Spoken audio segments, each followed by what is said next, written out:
আরজিকর কাণ্ডের প্রতিবাদে তৃণমূলের সাংসদ পদ ছাড়লেন জহর সরকার, ছাড়ছেন রাজনীতিও। এই প্রথম শাসক দলের কোনো সাংসদ ইস্তফা দেওয়ার সিদ্ধান্ত নিলেন। মুখ্যমন্ত্রীকে চিঠি লিখে তিনি একথা জানিয়েছেন।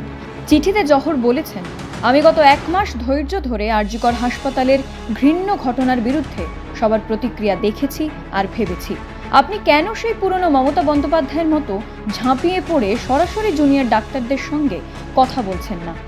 এখন সরকার যেসব শাস্তিমূলক ব্যবস্থা নিচ্ছে তা এক কথায় অতি অল্প এবং অনেক দেরি হয়ে গিয়েছে। সেই সঙ্গে তিনি বলেন, আমার এত বছরের জীবনে এমন ক্ষোভ ও সরকারের প্রতি সম্পূর্ণ অনাস্থা আগে কখনো দেখিনি। চিঠিতে আক্ষেপের সুরে জহর লিখেছেন, আমি আমার কর্তব্য পালন করলাম, কিন্তু রাজ্যে দুর্নীতি এবং দলের একাংশের নেতাদের দাপট দেখে আমি হতাশাগ্রস্ত হলাম। দেখলাম রাজ্য সরকার সেটা সামলাতেও পারছে না।